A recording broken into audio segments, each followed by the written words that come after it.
눅눅한 장마철 특유의 비린내가 코끝을 찔렀다. 좁은 차 안은 에어컨을 세게 틀었는데도 이상하게 후끈거렸다. 와이퍼가 유리창을 긁는 소리만 규칙적으로 들릴 뿐 우리 사이엔 지독한 침묵이 흘렀다. 민수야, 너 지금 무슨 생각해? 옆자리 선영 누나가 고개를 돌렸다. 빗줄기에 가로등 불빛이 번져 누나의 얼굴이 희미하게 보였다.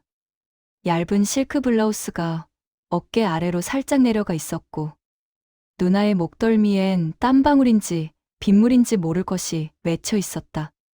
나는 대답 대신 누나의 손목을 꽉 잡았다. 거친 내 손등 위로 누나의 맥박이 미친 듯이 뛰는 게 느껴졌다. 우리는 서로의 눈을 피하지 않았다. 아니, 피할 수 없었다. 누나가 내 쪽으로 몸을 기울이자 은은한 살냄새와 독한 향수향이 섞여 들어왔다. 나는 누나의 허리를 세게 끌어당겼고 그 순간 시트가 뒤로 젖혀지는 거친 마찰음이 좁은 공간을 채웠다. 입술이 닿기도 전에 서로의 뜨거운 숨이 먼저 섞였다. 유튜브라면 여기서 화면이 어두워지겠지만 내 기억 속 그날의 온도는 선명하다 못해 타들어갈 것 같았다. 형이 베트남으로 지사발령을 받아 떠난 건 3년 전 봄이었다. 처음엔 금방 돌아올 줄 알았다. 하지만 사업은 지지부진했고 형의 부재가 길어질수록 이 집안의 공기는 서서히 습기를 머금듯 무거워졌다. 나는 마침 서울로 직장을 알아보러 올라와야 했고 부모님은 혼자 있는 형수 적적한데 가서 말동무나 해드려라며 나를 이 집으로 밀어넣었다. 사실 누나는 내 형의 아내, 그러니까 형수였다. 하지만 8년 전 형이 누나를 처음 집에 데려왔을 때부터 나는 누나를 형수라는 틀 안에 가두기가 힘들었다. 누나는 예뻤다기보다 묘한 분위기가 있었다. 처음 몇 달은 정말 아무 일도 없었다. 우리는 철저하게 시동생과 형수라는 역할극에 충실했다. 아침이면 누나가 차려주는 밥을 먹고 저녁이면 각자의 방으로 들어가 문을 닫았다. 밥 먹어라. 면접은 잘 봤니? 늦게 다니지 마라 같은 건조한 대화가 벽을 타고 흘렀다. 하지만 형의 빈자리가 만든 거대한 공동공동은 생각보다 깊었다. 누나는 밤마다 거실에서 TV를 켜놓고 혼자 술을 마시기 시작했고 나는 내 방 문틈으로 새어나오는 푸르스름한 TV 빛과 캔맥주 따는 소리를 들으며 묘한 고립감을 공유했다. 그러던 어느 여름밤이었다. 자다 깨어 목이 너무 말라 주방으로 향했다. 거실엔 에어컨도 켜지 않은 채 후끈한 열기가 가득했다. 냉장고 불빛에 의지의 물을 마시고 돌아서는데 소파에 기대앉은 누나의 실루엣이 보였다. 누나는 이미 꽤 마신 듯 발치엔 캔맥주 몇 개가 굴러다니고 있었다. 민수야, 너도 내가 가끔 남처럼 느껴지니? 누나가 고개를 뒤로 젖힌 채 나를 쳐다봤다. 헐렁한 면 티셔츠 차림. 씻고 나온 지 얼마 안 됐는지 젖은 머리카락이 어깨에 들러붙어 있었다. 조명도 없는 어둠 속이었지만 얇은 옷감 위로 드러난 누나의 몸 곡선은 잔인할 만큼 선명했다. 브래지어를 하지 않은 게 노골적으로 티가 날 만큼 누나는 편한 상태였다. 평소에 형수라는 무장을 해제한 날 것 그대로의 여자였다. 나는 침을 꿀꺽 삼켰다. 목구멍이 아릿했다. 물을 마셨는데도 갈증은 가라앉지 않았다. 무슨 소리예요, 형수님? 취하신 것 같은데 들어가 주무세요. 내 목소리는 비겁하게 떨리고 있었다. 누나는 대답 대신 비틀거리며 자리에서 일어났다. 그리고 내 앞으로 다가왔다. 누나에게서 풍기는 시큼한 맥주 냄새와 비누향이 섞여 내 코끝을 마비시켰다.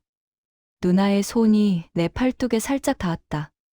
그저 스친 것뿐인데 전기에 감전된 것처럼 온몸에 솜털이 곤두섰다. 우리는 더 이상 시동생과 형수가 아니었다. 그저 다친 집 안에서 서로를 갈구하는 두 짐승에 불과했다. 그날 밤 거실에서 누나의 흐트러진 모습을 본 이후로 내 일상은 완전히 망가졌다. 형이 없는 집안에서 시동생과 형수라는 껍데기를 쓰고 살아가는 건 발밑에 지뢰가 깔린 빙판길을 걷는 것과 같았다. 나는 죄인처럼, 아니 먹잇감을 노리는 하이에나처럼 집안 곳곳에서 누나의 그림자를 쫓았다. 내 시선은 본능적으로 움직였다. 주방에서 설거지를 하는 누나의 뒷모습을 볼 때면, 까치발을 들 때마다 살짝 들리는 헐렁한 티셔츠 밑단과 그 아래로 드러나는 하얀 허리 라인에 시선이 박혔다. 아침에 샤워를 마치고 나와 수건으로 젖은 머리카락을 털어낼 때 목덜미를 타고 흘러내리는 물방울이 쇄골 부근으로 사라지는 궤적을 놓치지 않고 눈으로 쫓았다. 빨래 건조대에 널린 형의 것과는 확연히 다른 작고 얇은 속옷들을 볼 때마다 목이 타들어갔다. 머릿속으로는 수만 번도 더 이성을 잃고 선을 넘었지만 방문을 열고 거실로 나가는 순간 나는 세상에서 가장 예의 바르고 무해한 시동생의 가면을 써야 했다. 그 이중적인 생활이 나를 미치게 만들고 있었다. 결정적인 사건이 터진 건 장마가 절정에 달했던 어느 주말 밤이었다. 저녁부터 심상치 않게 불어대던 바람이 밤이 되자 폭우로 변했다. 창문이 깨질 듯이 흔들렸고 습기는 집안 구석구석을 끈적하게 메웠다.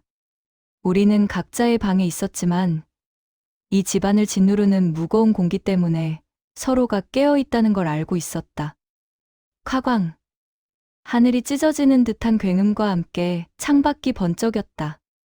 동시에 집안의 모든 불빛이 거짓말처럼 꺼졌다. 칠흑 같은 어둠이 순식간에 우리를 삼켰다.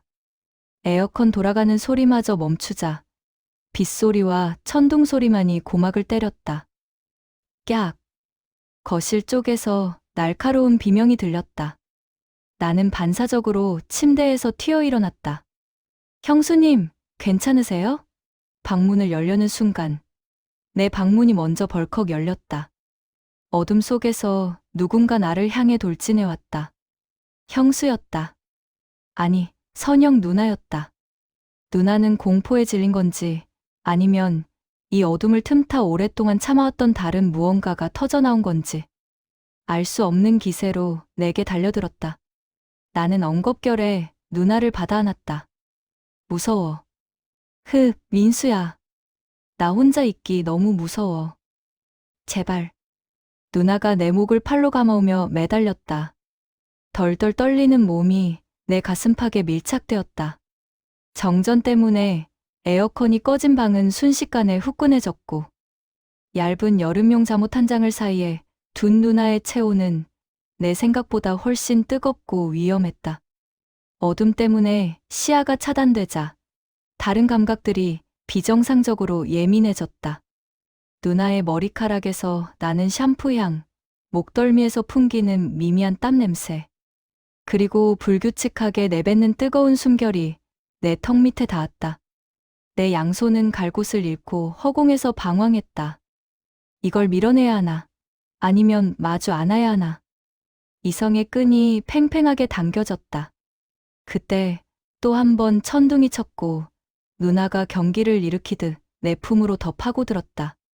그 순간 끈이 끊어졌다. 갈 곳 잃은 내 손이 천천히 내려와 누나의 등덜미를 덮었다. 얇은 잠옷 위로 느껴지는 매끄러운 등의 굴곡이 손바닥 전체에 감겨왔다.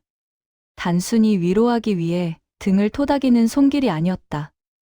나는 소나기에 힘을 주어 누나를 내 쪽으로 더 세게 당겼다.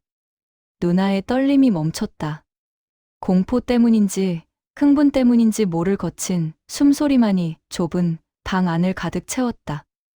우리는 어둠 속에서 서로의 심장 박동이 얼마나 빠르게 뛰는지 적나라하게 느끼고 있었다. 나는 고개를 숙여 누나의 귓가에 얼굴을 가져갔다. 젖은 머리카락 사이로 뜨거운 귀가 입술에 닿았다. 나 여기 있어요, 누나. 형수님이라는 안전한 호칭 대신 8년 전 처음 봤을 때 마음속으로만 불렀던 누나라는 말이 튀어나왔다. 그 호칭이 신호탄이 되었다. 누나의 팔이 내 목을 더 강하게 조여왔고 우리는 누가 먼저랄 것도 없이 침대 위로 무너져 내렸다.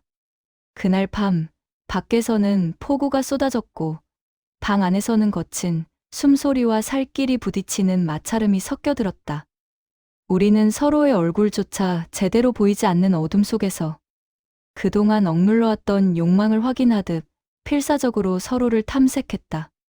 죄책감 따위는 이미 이성을 잃은 몸의 대화 속으로 녹아 사라진 뒤였다. 그날 이후 누나라는 호칭은 닫힌 현관문 안에서만 통용되는 우리 둘만의 은밀하고 위험한 암호가 되었다. 아침 햇살이 거실 커튼 사이로 스며들면 어젯밤의 그 뜨겁고 눅눅했던 공기는 언제 그랬냐는 듯 신기루처럼 사라졌다. 현관문을 열고 나서는 순간부터 우리는 철저한 타인이자 세상에서 가장 모범적인 시동생과 형수님으로 돌아갔다. 다녀오겠습니다, 형수님. 응, 민수야. 면접 잘 보고 오고. 너무 늦지 마. 등 뒤로 들려오는 누나의 단정한 목소리. 그 목소리엔 어젯밤 내 귓가에 대고 갈라진 숨소리를 내뱉던 여자의 흔적이라곤 눈 씻고 찾아볼 수 없었다. 나는 무거운 구두를 신고 집을 나서며 입술 안쪽의 살을 꾹 깨물었다. 누나의 입술이 남긴 미세한 상처가 아릿하게 반응했다. 낮 동안에 우리는 각자의 역할극에 몰입했다. 나는 도서관에서 책장을 넘기며 누나의 굴곡진 뒷모습을 지우려 애썼고, 누나는 평범한 주부들처럼 마트에서 장을 보고 형에게 안부 전화를 걸었을 것이다. 하지만 머릿속은 이미 해가 지기만을 기다리는 짐승의 시간으로 가득 차 있었다. 비밀은 공유될수록 독해졌고 욕망은 억눌릴수록 날카로워졌다. 퇴근길 혹은 하굣길의 발걸음이 빨라지는 건 어쩔 수 없는 본능이었다. 띠리릭 띠리릭 틱. 도어락이 잠기는 그 건조한 기계음. 그 소리는 우리에게 이제부터 이 집은 밀림이다라고 선포하는 신호탄이었다. 가방을 내려놓기도 전에 혹은 신발을 채 벗기도 전에 우리는 서로에게 달려들었다. 거실 조명을 켤 여유조차 없었다. 창밖 가로등 불빛이 거실 바닥에 길게 늘어질 때 우리의 옷가지들은 그 빛 위로 하나둘 볼품없이 흩어졌다. 우리는 장소를 가리지 않았다. 아니, 오히려 위험하고 노골적인 장소일수록 쾌감은 증폭됐다. 주방 식탁 위에 누나를 앉혔을 때 차가운 대리석 상판과 누나의 뜨거운 살결이 맞닿으며 내는 쩍 하는 마찰음은 정적을 깨는 가장 자극적인 소리였다. 물을 마시러 나왔다가 혹은 야식을 먹으려다가 시작된 그 짓은 식탁 위의 그릇들이 달그락거리는 소리조차 들리지 않을 만큼 격렬해졌다. 민수야. 조금만 더. 세게. 응? 누나는 내 어깨를 손톱이 박힐 정도로 꽉 움켜쥐며 매달렸다. 평소에 단한 말투는 온데간데 없고 본능만 남은 짐승의 울음소리가 누나의 입술 사이로 터져나왔다. 나는 누나의 하얀 가슴팍에 얼굴을 묻고 마치 그곳에서 생명줄이라도 찾는 것처럼 거칠게 몰아붙였다. 유튜브 가이드라인 때문에 모든 걸 설명할 순 없지만 그때 거실 바닥과 식탁을 울리던 진동은 윗집이나 아랫집에 들릴까 겁이 날 정도로 웅장했다. 가장 위험했던 순간은 형의 대형 웨딩 사진이 걸린 안방 문 앞이었다. 액자 속에서 환하게 웃고 있는 형의 눈동자가 우리를 지켜보고 있다는 착각이 들 정도로 선명했다. 누나는 형의 사진을 등진 채 벽바닥에 기대어 서서 내 허리를 다리로 감싸 안았다. 죄책감은 공포를 낳았고 공포는 아드레날린을 폭발시켰다. 누나, 형이 보고 있는 것 같아. 말하지 마. 그냥 해. 더 거칠게 해줘. 누나는 오히려 눈을 부릅뜨고 나를 쳐다봤다. 그 눈빛은 사랑을 갈구하는 여자의 것이 아니라 당장이라도 타 죽어도 좋으니 이 순간에 쾌락에 모든 걸 걸겠다는 관계에 가까웠다. 우리는 서로의 살결이 마찰로 인해 벌겋게 달아오르고 땀방울이 바닥에 뚝뚝 떨어질 때까지 멈추지 않았다. 살과 살이 부딪히는 둔탁한 소리, 서로의 목구멍 깊은 곳에서 터져나오는 낮은 신음, 그리고 좁은 복도를 가득 채운 비릿한 살 냄새. 그 모든 것들이 버무려진 거실은 더 이상 따뜻한 보금자리가 아니었다. 그것은 이성의 통제가 마비된 오직 원초적인 욕망만이 꿈틀거리는 우리 둘만의 은밀한 재단이었다. 한바탕 폭풍이 지나가고 나면 우리는 거실 바닥에 쓰러지듯 누워 거친 숨을 몰아쉬었다.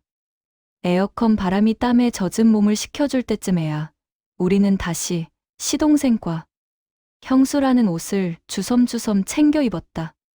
하지만 거울 속에 비친 우리 둘의 눈은 알고 있었다. 방금 우리가 서로에게 어떤 짓을 했는지, 그리고 내일 아침이면 다시 아무렇지 않게 식탁에 마주 앉아 국이 짜네요 같은 헛소리를 짓거려야 한다는 것을. 낮에는 가족의 이름으로 서로를 지키고 밤에는 타인의 이름으로 서로를 파괴하는 이 기괴한 이중생활은 그렇게 우리를 중독시켜가고 있었다. 쾌락은 익숙해지면 무뎌지기 마련이다. 하지만 우리의 관계는 날이 갈수록 더 날카롭고 예민하게 변해갔다.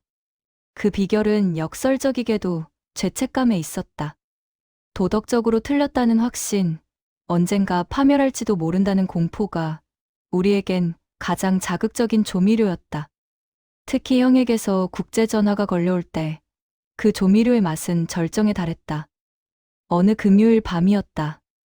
거실 조명도 켜지 않은 채 소파에서 엉겨붙어 있던 중 누나의 휴대폰이 요란하게 진동했다.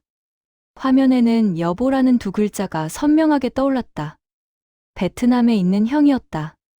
평소 같으면 전화를 피하거나 나중에 하겠다고 문자를 남겼겠지만 그날 누나는 묘한 표정을 지으며 나를 쳐다봤다. 누나는 헝클어진 머리카락을 대충 쓸어 넘기더니 내 품에 안긴 상태 그대로 통화 버튼을 눌렀다. 응, 여보. 아, 지금? 그냥 집에서 TV 보고 있었지. 누나의 목소리는 순식간에 바뀌었다. 방금까지 내 귓가에 대고 뜨거운 숨을 몰아쉬던 여자가 맞나 싶을 정도로 차분하고 상냥한 아내의 목소리였다. 나는 그 이질감에 소름이 돋았다. 누나의 하얀 어깨 위로 형의 목소리가 작게 새어나왔다. 그래, 별일 없지? 민수는 어때? 그 자식 공부는 좀 하는 거야? 형의 목소리를 듣는 순간 내 안에 무언가가 뒤틀렸다. 질투였을까? 아니면 비뚤어진 소유욕이었을까? 나는 누나의 허리를 더 세게 끌어당기며 누나의 가냘픈 목덜미를 거칠게 깨물었다. 누나의 몸이 눈에 띄게 움찔했다. 아, 응, 민수. 민수도 방에서 열심히 공부하고 있어. 이번 시험 잘 보겠다고 그러더라. 누나는 신음을 참기 위해 아래 십수를 꽉 깨물었다. 수화기 너머로는 형의 허허거리는 웃음소리가 들려왔다. 형은 자신이 가장 믿는 동생과 아내가 한 침대, 같은 소파 위에서 어떤 짓을 벌이고 있는지 꿈에도 모를 것이다. 나는 누나의 반응이 재밌어졌다. 손을 옮겨 누나의 허벅지 안쪽 민감한 살결을 강하게 꼬집었다. 누나의 눈동자가 흔들리며 나를 노려봤다. 하지 마, 제발이라고 말하는 듯 했지만 누나의 몸은 오히려 내 손길의 반응에 더 뜨겁게 달아오르고 있었다. 선영아, 목소리가 왜 그래? 어디 아파? 아니, 그냥 좀 더워서. 에어컨을 안 켰더니 숨이 좀 차네. 여보, 나중에 다시 통화해. 민수 간식 좀 챙겨줘야겠다. 누나는 서둘러 전화를 끊었다. 휴대폰이 바닥으로 툭 떨어지는 소리와 함께 우리는 약속이라도 한 듯 서로에게 다시 달려들었다. 방금 전까지 형의 목소리가 머물던 그 공간을 나의 흔적으로 완전히 덮어버리겠다는 듯이. 누나 미쳤어? 전화를 왜 받아? 너 때문이잖아. 너 진짜 나쁜 놈이야, 민수야. 누나는 내 가슴을 주먹으로 내리쳤지만 힘이 없었다. 오히려 내 목을 더 꽉 껴안으며 입을 맞춰왔다. 우리는 알고 있었다. 이 지독한 스릴이 우리를 더 미치게 만든다는 것을. 형의 목소리가 들리는 상황에서 벌이는 정사는 그 어떤 마약보다 강력했다. 선을 넘었다는 비참함과 동시에 오는 그 쾌감. 우리는 그날 밤 평소보다 훨씬 더 가학적이고 집요하게 서로를 탐했다. 땀에 젖은 몸이 비벼지는 소리가 고요한 거실을 채웠다. 유튜브 가이드라인 때문에 자세한 묘사는 생략하겠지만 그때 우리의 움직임은 사랑이라기보다 차라리 전쟁에 가까웠다. 서로를 완전히 파괴해서라도 이 순간의 기억을 각인시키겠다는 듯이 몰아붙였다. 죄책감은 우리를 묶어주는 가장 튼튼한 밧줄이었다. 깨끗하고 올바른 사랑이었다면 진작에 시들었을지도 모른다. 하지만 우리는 서로의 밑바닥을 봤다. 배신과 기만, 그리고 육체적인 탐닉으로 얼룩진 이 날것의 관계. 도덕적인 잣대 따위는 이미 안드로메다로 날아가 버린 지 오래였다. 몸의 반응은 거짓말을 하지 않았고 우리는 그 정직한 욕망에 모든 것을 맡겼다. 민수야, 우리 정말 어떻게 되려고 이러니? 새벽녘 누나가 내 팔을 베고 누워 나지막이 중얼거렸다. 나는 대답 대신 누나의 이마에 맺힌 땀을 닦아주었다. 우리에게 내일은 중요하지 않았다. 그저 지금 이 순간, 이 죄스러운 온기가 식지 않기만을 바랄 뿐이었다. 그게 우리가 선택한 현실이었고, 우리가 감당해야 할 형벌이었다.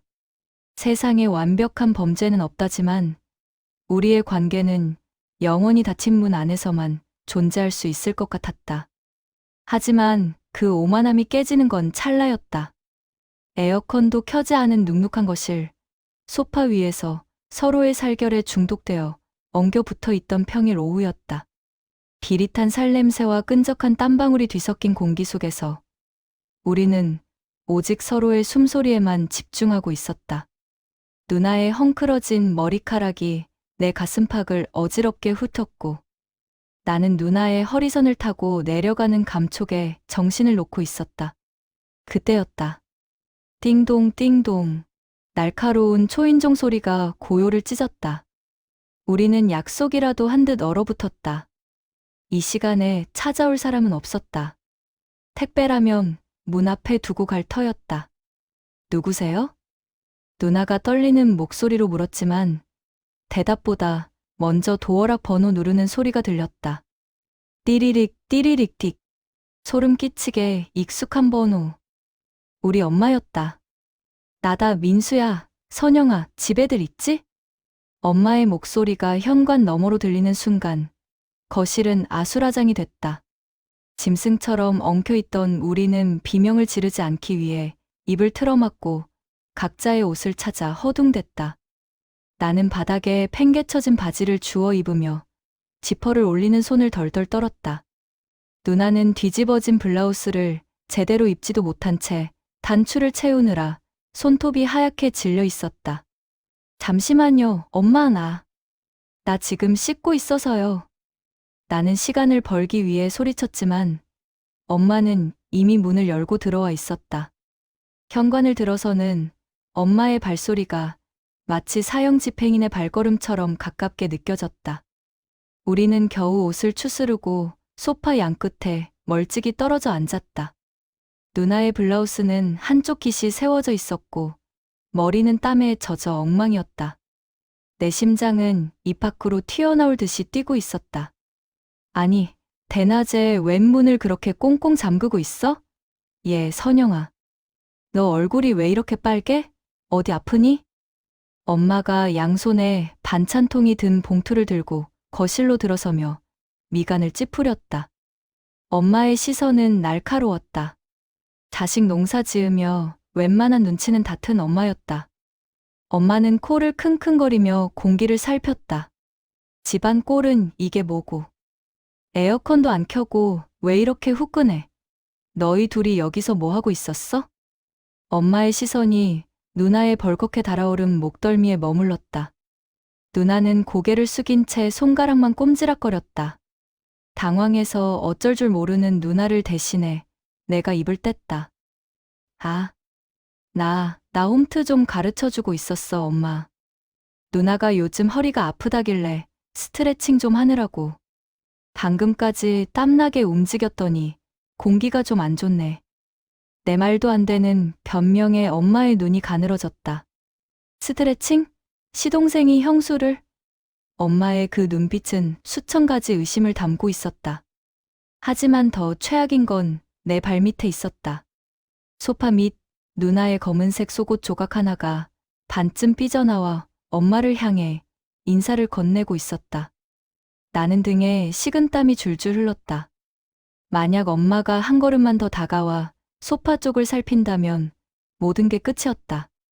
나는 태연한 척 발을 슬쩍 뻗어 뒤꿈치로 그 검은 조각을 소파 깊숙한 어둠 속으로 밀어 넣었다. 신발을 신지 않은 맨발 끝에 닿는 누나의 속옷 감촉이 소름 끼치게 뜨거웠다. 어휴, 하여튼 운동도 적당히 해라. 선영아, 내가 민수 뒷바라지하느라 고생이 많다. 형도 없는 집에서 사내 자식 하나 건사하는 게 보통 일이니. 엄마는 혀를 차며 주방으로 향했다. 반찬을 냉장고에 넣는 엄마의 뒷모습을 보며 누나와 나는 찰나의 눈빛을 교환했다. 그건 안도감이 아니었다. 공포였다. 누나의 눈에는 눈물이 고여 있었고 나는 주먹을 꽉 쥐었다. 엄마가 떠나고 난 뒤 집안에는 지독한 정적이 감돌았다. 우리는 다시 소파 위에서 엉겨붙지 않았다. 아니, 그럴 수 없었다. 엄마가 가져온 김치 냄새가 거실의 비릿한 살 냄새를 덮어버렸지만 우리의 머릿속엔 들킬 뻔했다는 잔상이 낙인처럼 찍혔다. 민수야, 우리 이제 그만해야 할까봐. 나 너무 무서워. 아까 어머니 눈빛 봤어? 누나가 힘없이 내게 기대어 속삭였다. 나는 대답할 수 없었다. 이 관계가 날 것의 욕망 위에 세워진 사상누각이라는 걸 엄마의 방문 한 번으로 처참하게 깨달았으니까. 하지만 역설적이게도 그날 밤 우리는 전보다 더 필사적으로 서로를 찾았다. 들킬지도 모른다는 공포가, 이 관계가 영원할 수 없다는 절망이 우리의 몸을 더 강하게 반응하게 만들었다. 도덕적인 잣대 따위는 이미 지옥불에 던져버린 지 오래였다. 다만 언젠가 올 파멸의 그림자가 우리 뒤에 아주 가깝게 다가와 있다는 사실만은 명확해졌다. 엄마가 다녀간 뒤로 우리 사이에는 기묘한 기류가 흐르기 시작했다. 보통 사람이라면 겁을 먹고 뒤로 물러났겠지만 우리는 달랐다. 벼랑 끝에 서 있다는 공포는 오히려 우리를 더 지독한 갈증 속으로 몰아넣었다. 내일이 없다는 사실이 명확해지자 오늘 이 순간을 더 비릿하고 진하게 낭비하고 싶다는 파괴적인 욕구가 치솟았다. 우리는 더 이상 집안이라는 안전한 요새에만 머물지 않았다. 누나, 밖에서 볼까? 내 제안에 누나는 망설임 없이 고개를 끄덕였다. 우리는 번화가의 소란스러운 카페에서 만났다. 사람들의 시선이 가득한 곳이었지만 그래서 더 짜릿했다. 누나는 평소보다 더 짧은 스커트를 입고 나타났고 나는 일부러 누나의 맞은편이 아닌 옆자리에 앉았다. 테이블 위로는 이번 주에 형한테 연락 왔어? 같은 평범한 대화가 오갔지만 테이블 밑은 전혀 다른 세상이었다. 누나는 구두를 슬쩍 벗어 던지고는 맨발로 내 종아리와 허벅지를 천천히 훑어내렸다. 얇은 슬랙스 너머로 전해지는 누나의 발가락 감촉에 나는 등줄기가 뻣뻣하게 굳었다. 커피잔을 든 내 손이 미세하게 떨렸고 누나는 그 모습을 보며 입술을 살짝 깨물며 웃었다. 남들의 눈을 속이며 버리는 이 은밀한 유의는 우리를 더 대담하게 만들었다. 대형 마트에서도 우리의 행각은 멈추지 않았다. 카트를 밀며 장을 보는 척하다가 사람이 없는 세제 코너나 창고형 진열대 구석으로 숨어들었다. 누나, 누가 보면 어떡하려고. 몰라? 나 미친 것 같아. 그냥 내가 너무 고파. 누나는 카트 뒤에 몸을 숨기고 내 목을 끌어당겨 거칠게 입을 맞췄다. 레몬향 세제 냄새와 누나의 진한 향수 냄새가 섞여 코끝을 찔렀다. 누군가 지나가는 발소리가 들릴 때마다 우리는 숨을 죽였고 그 짧고 강렬한 입맞춤은 집에서 나누던 그 어떤 행위보다 더 뜨거웠다. 하지만 누나의 마음속에는 불안이라는 독버섯이 자라고 있었다. 내가 취업에 성공해서 이 집을 나가는 것, 혹은 내 자취방 계약이 끝나서 다시 본가로 돌아가는 것에 대해 누나는 병적인 집착을 보이기 시작했다. 민수야, 너 나 버릴 거 아니지? 계약 연장하지 마. 그냥 여기 평생 있어. 응? 누나는 밤마다 내 방으로 찾아와 내 팔뚝과 어깨를 손가락으로 훑으며 전전긍긍했다. 운동으로 다져진 내 근육이 자신의 소나기 안에서만 움직이길 바라는 것 같았다. 나는 누나의 그런 집착이 싫지 않았다. 아니, 오히려 즐겼다. 한 여자를 이토록 망가뜨리고 있다는 정복감이 내 안에 비뚤어진 욕망을 채워줬다. 밤이 깊어지면 우리는 더 깊은 늪으로 빠져들었다. 아파트 층간소음 때문에 신고라도 당할까봐 우리는 이불을 머리끝까지 뒤집어 쓴 채 서로의 숨소리를 삼켰다. 민수야. 쉿, 조용히. 소리 내면 안 돼. 누나는 내 품에 안겨 신음 대신 내 어깨를 깨물었다. 캄캄하고 밀폐된 이불 속은 산소가 부족해 금방 후끈해졌고 땀방울이 우리 두 사람의 몸 사이에서 강물처럼 흘러내렸다. 살과 살이 질척하게 달라붙는 소리가 귓가에 선명하게 들렸다. 땀범벅이 된 채로 서로를 올가맨 팔다리는 마치 한 몸이 된 것처럼 떨어질 줄 몰랐다. 우리는 서로의 몸을 탐하는 것을 넘어 서로의 영혼까지 갉아먹고 있었다. 도덕이나 윤리 같은 단어는 이미 머릿속에서 지워진 지 오래였다. 오직 내 몸 위에 겹쳐진 누나의 뜨거운 살결, 그리고 어둠 속에서 번들거리는 서로의 눈동자만이 유일한 진실이었다. 민수야, 사랑해. 제발 나 죽을 때까지 나만 봐줘. 누나의 갈라진 목소리가 내 가슴팍에 박혔다. 나는 대답 대신 누나의 허리를 더 세게 꺾어 안았다. 날 것의 욕망이란 이런 거였다. 아름답지도 숭고하지도 않은 그저 서로를 파괴하며 타오르는 불꽃. 우리는 그 불꽃 속에 스스로를 던져넣은 채 폭주하는 기관차처럼 멈출 생각 없이 어둠 속을 달리고 있었다. 결국 영원히 멈춰 있을 것 같던 시간이 움직이기 시작했다. 그날 밤은 유독 평온했다. 창밖엔 비도 오지 않았고 적막할 정도로 조용했다. 거실 소파에서 누나와 나란히 앉아 의미 없는 예능 프로그램을 보고 있을 때 누나의 휴대폰이 짧게 진동했다. 카톡 알림음. 그 소리가 평소와 다르게 유난히 날카롭게 귓가를 때렸다. 누나의 표정이 순식간에 하얗게 질렸다. 나도 모르게 누나의 화면을 훔쳐봤다. 선영아, 나야. 사업 정리 잘 돼서 반년 일찍 들어가게 됐어. 다음 주 금요일 입국이야. 형이었다. 3년이라는 긴 부재를 끝내고 이 집의 진짜 주인이 돌아온다는 선고였다. 그 메시지를 확인한 누나는 그 자리에 얼어붙어 한참을 가만히 있었다. 나는 아무 말도 할 수 없었다. 형의 귀국은 곧 나의 퇴거를 의미했고 우리의 이 미친 짓이 끝난다는 신호였다. 그날 밤 누나는 새벽 2시가 넘어 내 방문을 열고 들어왔다. 누나는 화장기 없는 얼굴에 눈물이 범벅된 채로 내 침대 위로 무너지듯 엎드렸다. 민수야, 어떡해? 나 어떡하면 좋아? 형 오면 우리 이제 못 보잖아. 누나는 아이처럼 엉엉 울었다. 그 울음소리는 슬픔보다는 공포에 가까웠다. 나는 누나를 끌어안았다. 누나의 가운 너머로 느껴지는 몸의 떨림이 내 가슴팍에 고스란히 전해졌다. 우리는 서로의 얼굴을 마주보지 않았다. 보면 정말 끝이라는 게 실감날 것 같아서였다. 우리는 누가 먼저랄 것도 없이 서로의 옷을 거칠게 찢어발기듯 벗겨냈다.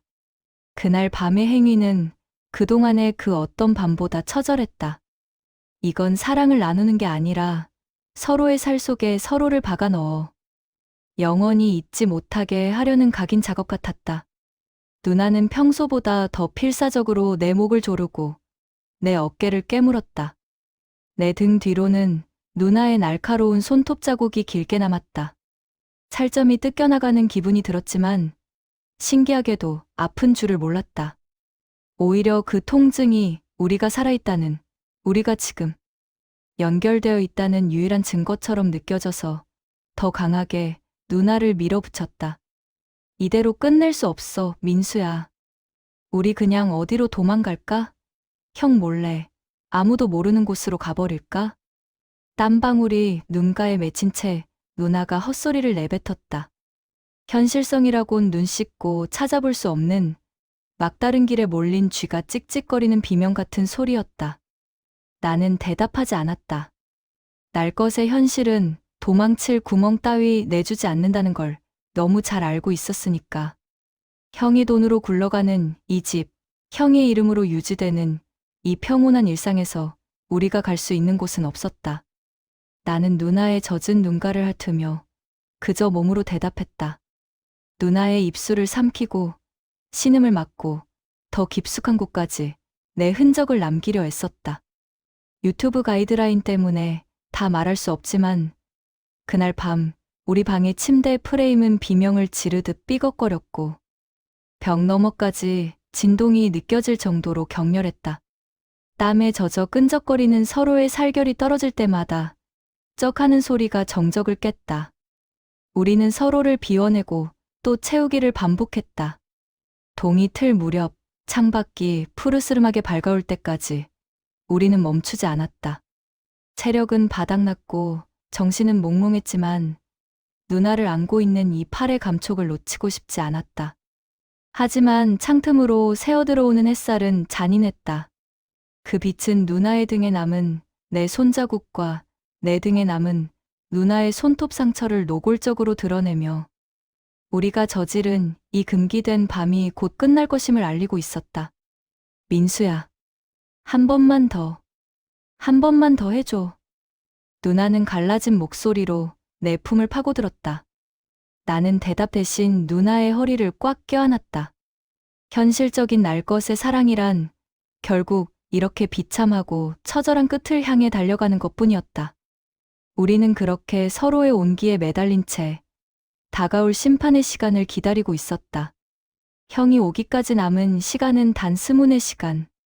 집안은 폭풍전야처럼 고요했지만 그 적막함이 오히려 고막을 찢는 것 같았다.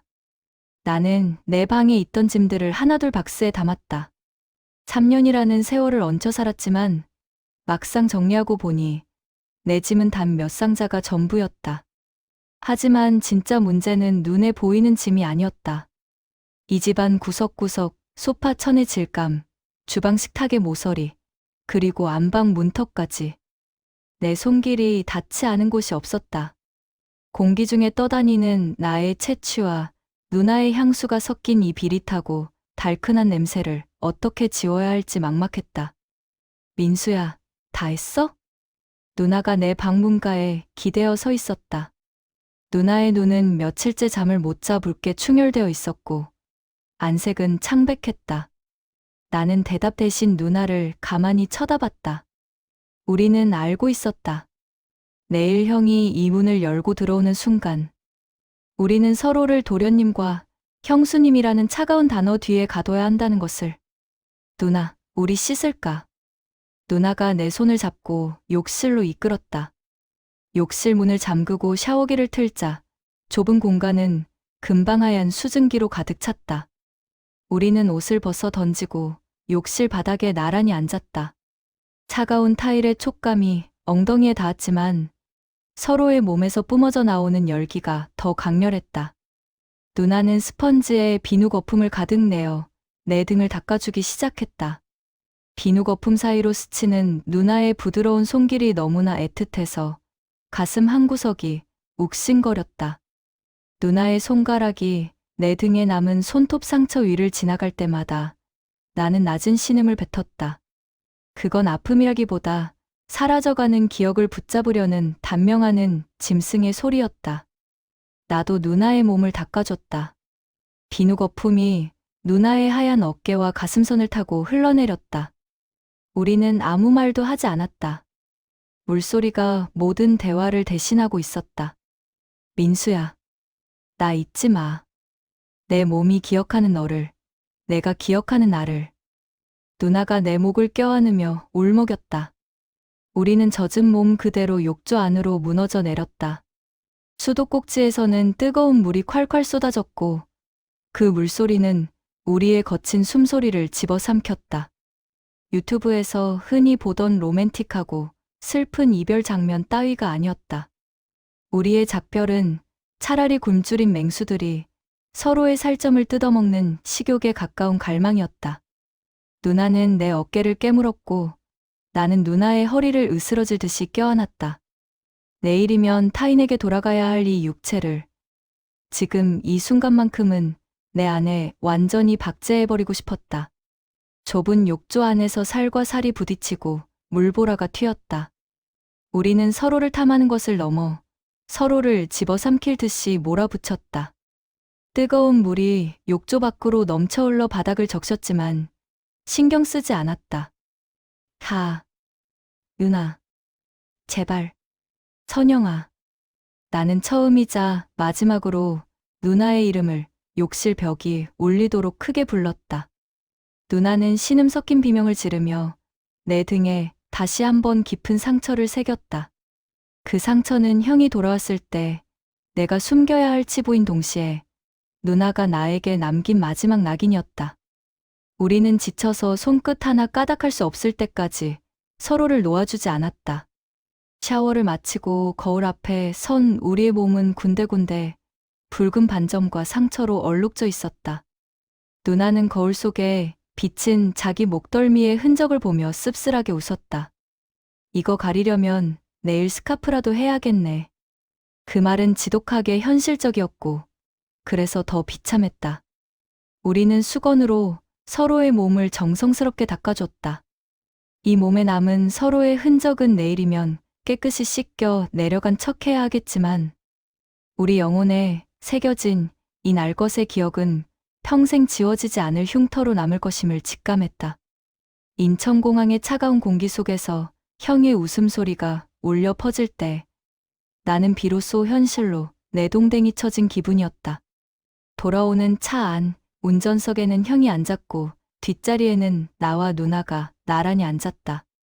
형이 백미러로 나를 보며 웃으며 물었다. 민수야, 그동안 형수님 말씀 잘 듣고 있었지? 사고 안 치고. 그 질문에 나는 시트 아래로 누나의 손을 몰래 꽉 잡았다. 누나는 형을 향해 더없이 단아하게 미소 지었지만 내 손을 잡은 누나의 손가락에는 부러질 듯한 힘이 들어가 있었다.